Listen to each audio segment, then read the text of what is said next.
day to you. Please introduce yourself. Good day, sir. I'm Bonalet Gomez Solidum, 36 years old, single, with 6 children.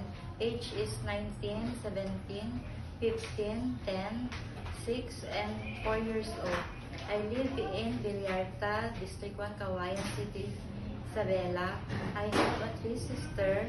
I'm the first child of my family, and I'm a high school graduate. Okay. Can you tell me your work experience? I work in the Philippines as a housemaid in 2 employer. First, I to serve my 4 person and 1 couple and 2 children. Age is 7 years old and 13 years old. I do all household chores, cleaning, car washing, cooking, laundering, ironing, and my main duty, taking care for the children.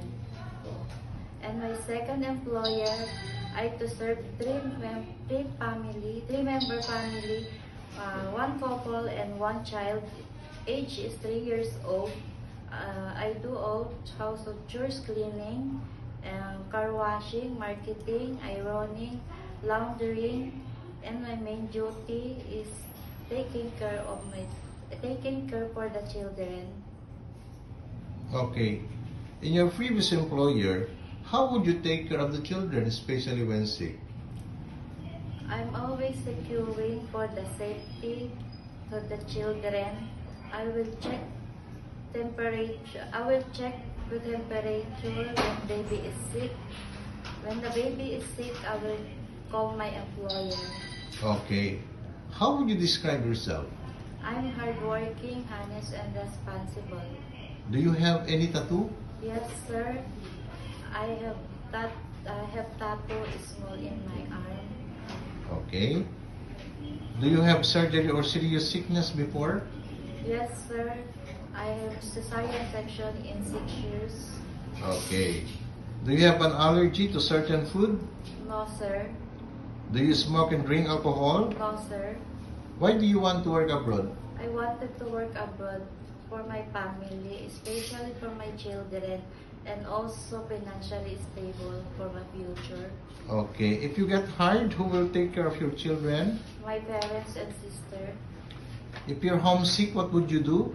I will focus to my work and remind myself I need this job for my family. What time do you usually sleep and wake up when you were working?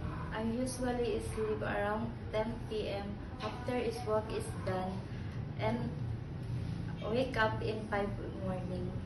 Okay. Are you the one who do the cooking and marketing at home? Yes, sir. Sometimes kids are so far active and they tend to be out of control. How would you control your temper? I will more patient and the calmer with the dealing dead ma'am. Okay. Do you accept no day off but to be paid instead by your employer? Yes, sir. When you visited the parents, relatives, and friends of your employer, will you help and do the housework there? Yes, sir. Can you promise not to lend money in Hong Kong? Yes, sir. Are you scared of dogs and cats? No, sir. Are you willing to share room with kids? Yes, sir. Do you promise not to use cell phone during working hours? Yes, sir. Do you promise to finish your contract? Yes, sir. And I will extend if you need it. Can you cook Chinese food? No, sir, but I will to learn. Can you sing a nursery song? Yes, sir.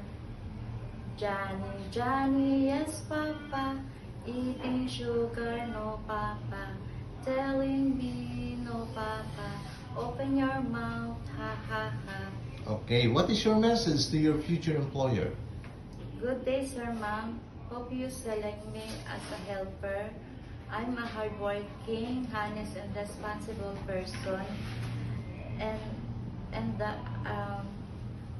I promise to serve your family. I do all the best. Thank you.